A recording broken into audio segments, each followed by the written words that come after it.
युवकांचे हृदय सम्राट स्वामी विवेकानंद यांच्या जयंतीच्या निमित्ताने त्यांना विनम्र अभिवादन करण्यात येत आहे। आजच्या या कार्यक्रमाचे अध्यक्ष आपल्या विद्यालयाचे सन्माननीय मुख्याध्यापक आमचे सहकारी आदरणीय देलमाडे सर, पडोळे सर, कारणे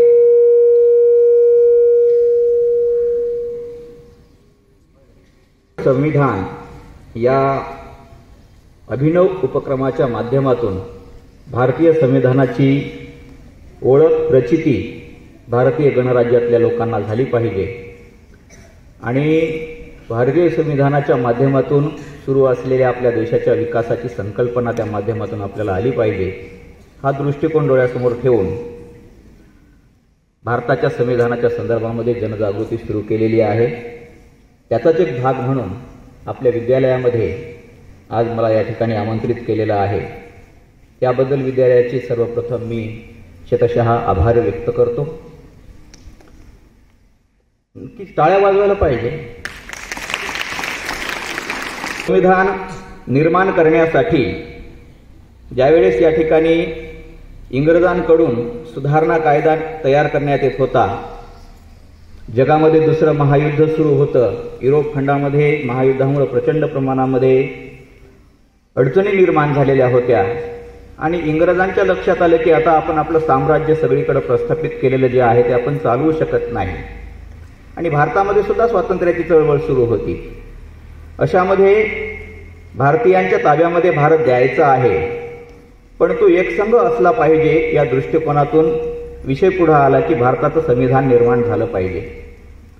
आणि मग भारताचं संविधान तयार करायचं म्हटल्याच्या नंतर संविधान सभेची स्थापना करण्यात यावी अशा प्रकारचा विचार पुढे आला आणि 9 डिसेंबर 1946ला संविधान सभेची पहिली बैठक भरली आणि 9 डिसेंबर 1946 पासून संविधान निर्माण करण्याच्या प्रक्रियेला सुरुवात झाली। संविधान सभेची शेवटची बैठक 8 जानेवारी 1949 पर्यंत असा कालावधी आहे आणि ज्या महत्त्वाच्या 36 बैठका झाल्या त्या 4 नोव्हेंबर 1948 पासून 8 जानेवारी 1949 या कालावधीमध्ये झालेल्या आहेत। या संविधान सभेमध्ये 9 डिसेंबर 1946ला एकूण सदस्य संख्या 389 होती। या 389 सदस्यांमध्ये निवडून आलेले राष्ट्रीय काँग्रेस सभेचे 208 सदस्य होते। जे संस्थानिक होते त्यांची संख्या 93 होती। त्यांचा समावेश संविधान सभेमध्ये करण्यात आला होता आणि scheduled caste federation, Hindu Mahasabha किंवा अशा प्रकारच्या काही ज्या संघटना होत्या यांचे 15 सदस्य संविधान सभा निर्माण करण्यात आली आणि या संविधान सभेचे अध्यक्षपद डॉक्टर राजेंद्र प्रसाद यांच्याकडे देण्यात आलं होतं।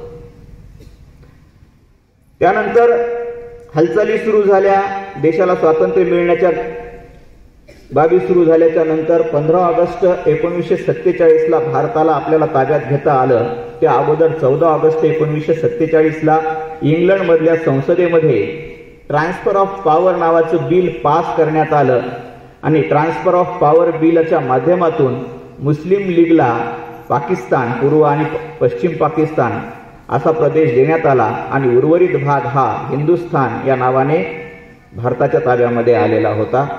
अशा वेळेस जे 73 सदस्य मुस्लिम लीगचे संविधान सभेमध्ये होते ते अर्थातच भारताच्या संविधान सभेतून बाजूला झाले आणि उर्वरित जे सदस्य होते त्यांची संख्या आता 299 राहिलेली आहे। त्याच्यामध्ये काही संस्थानिकांनी सुद्धा स्वतःला संविधान सभेतून बाजूला केलं। या संविधानाला निर्माण करण्याची प्रक्रिया जेव्हा सुरू झाली तेव्हा त्यातल्या काही प्रमुख समित्या, त्या समित्यांचे अध्यक्षपद हे कोणाकडे होते तेही आपल्या लक्षात आलं पाहिजे।